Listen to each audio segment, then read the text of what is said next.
I come from a place called Westernville, New York. It's a hamlet inside the town of Western in Oneida County. And if you're driving through, don't blink or you'll miss it. In a way, it's simple, but its past runs deep. My grandpa used to always tell stories about it, talking about George Brayton and such, but I was just too young to appreciate what he was even talking about. But I'm older now, and ready to dig in and learn about my heritage.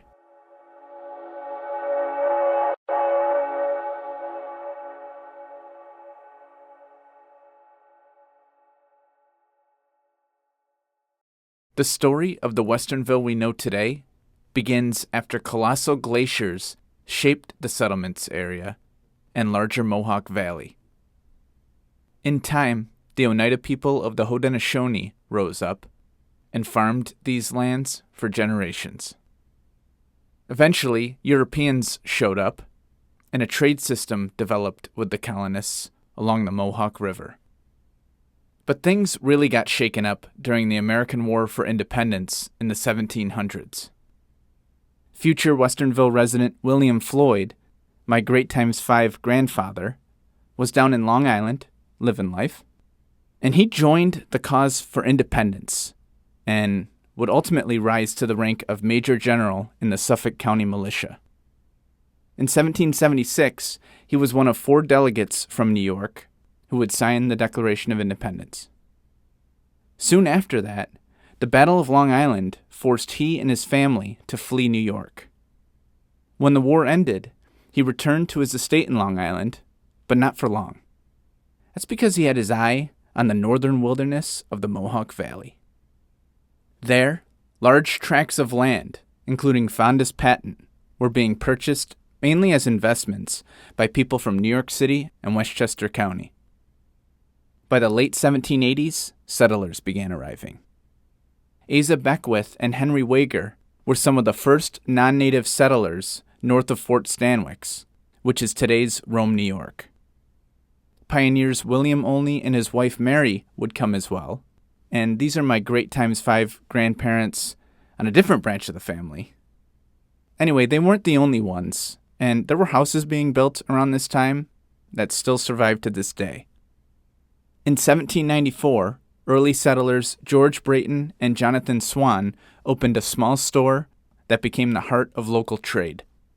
Goods were regularly exchanged with the Oneidas, whose presence was dwindling for a variety of reasons, including unenforced treaties and a ton of land sales. In 1797, the town of Western was formed from Steuben, so named because it occupied the western part of the original township. The next year, Oneida County was established, and the Westernville area was pretty much a rural farming community with some nice soil. Roads were primitive, often following trails along the Mohawk River. In 1802, General William Floyd, at this point in his 60s, came up from Long Island to start life anew. He built a Georgian-style home that resembled his downstate one, and the next year, he and his family moved up. By 1812, the little village in Western, or Westernville, had a post office with George Brayton as first postmaster. By the way, he's another one of my great times 5 grandfathers on yet another branch of the family. But regardless, the settlement was humming. Within a few years, members of several faiths built the Union Church, and over time it became the first Presbyterian church of Westernville. George Brayton's son, Milton, constructed a house at the southeast corner of Main Street and Dop Hill Road, and later my great-aunt Catherine lived here with her husband John Sterling. General William Floyd passed away in 1821, and his gravesite remains here to this day. In the 1830s, the Westernville Hotel became a local inn, and work began on the Black River Canal, which connected the settlement to distant markets. In 1847, the building that would eventually house the Dixon and later Capron store was built on Main Street, and in the 1850s, a Methodist church was added.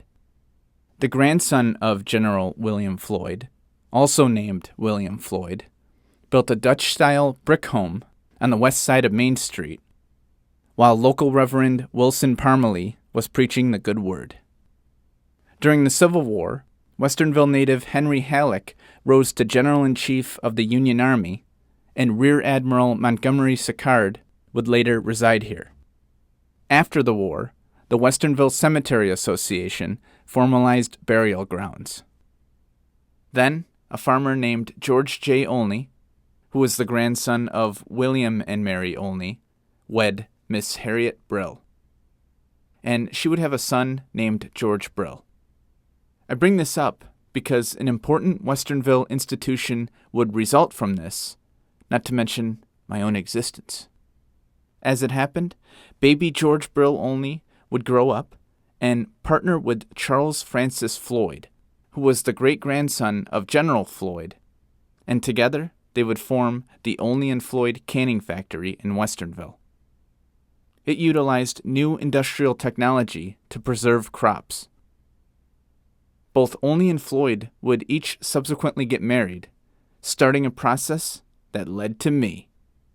George Brill to Amelia Hill, resulting in another George J. Olney, my great-grandfather, and C. Frank to Eleanor Parmalee, the daughter of Reverend Wilson Parmalee and great-granddaughter of George Brayton.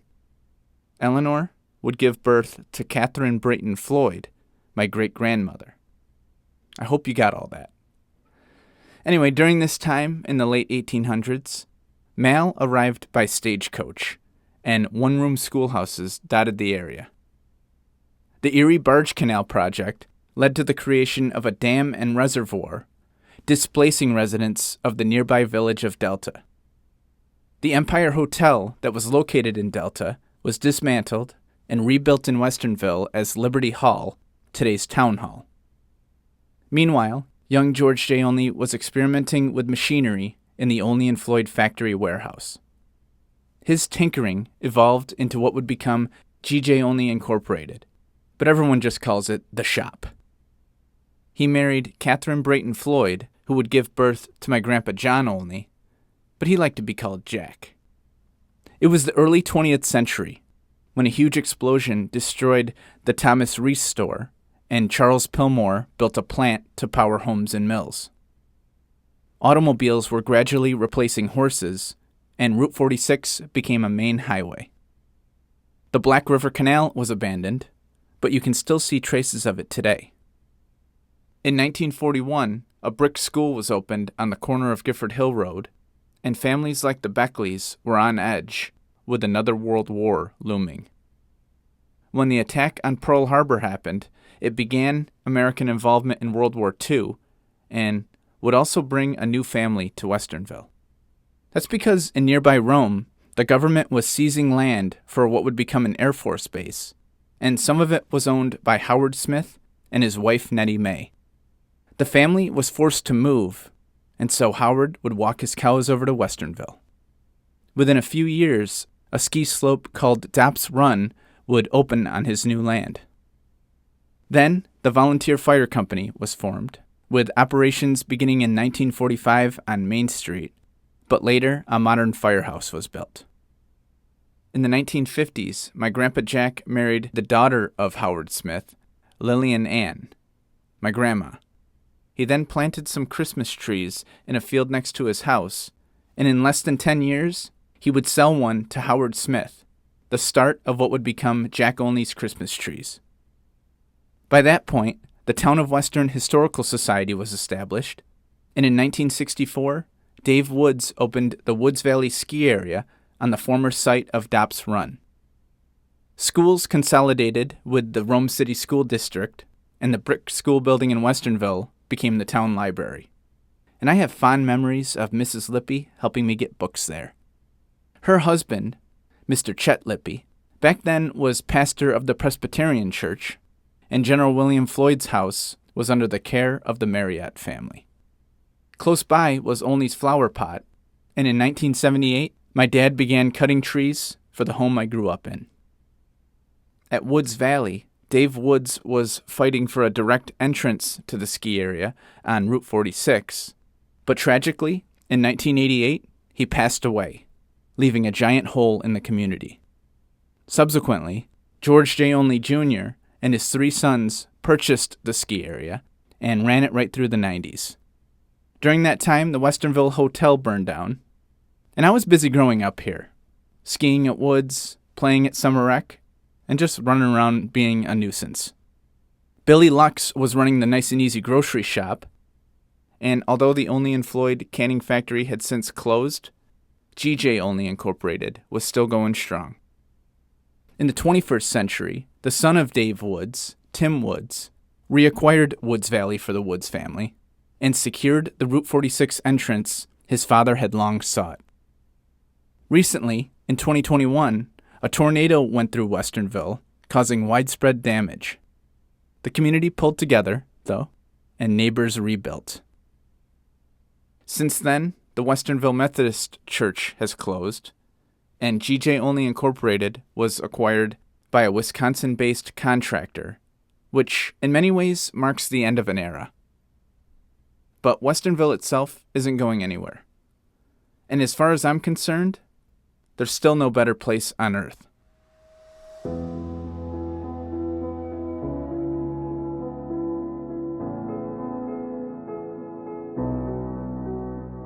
Westernville is small, but it's special in a big way. It's almost like it holds on to a spirit that modern society has forgotten about.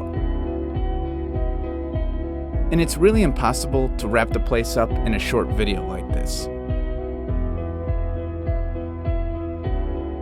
I moved away years ago, but I visit every chance I get. Whether it's skiing at woods, visiting family, or stopping by my Grandpa Jack's Christmas tree farm, which is still going strong.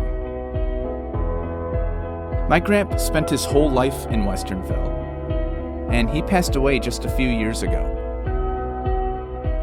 As a direct result of this, I started this local history project. He inspired my love of history at a very young age. And I think he'd be happy to know that I finally learned who George Brayton was. And hopefully, a few more people have too. Have a good one.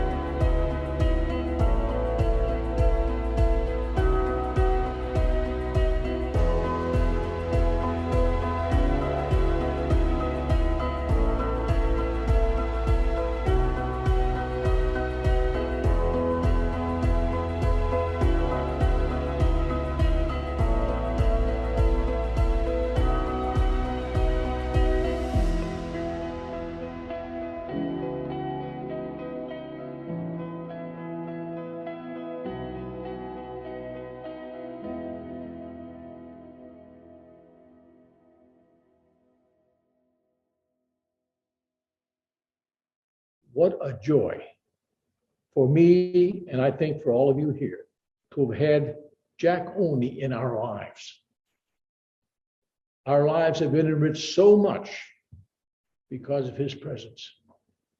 And we all carry the memories of that presence with us wherever we go and whatever we do. Use those memories. They are so important.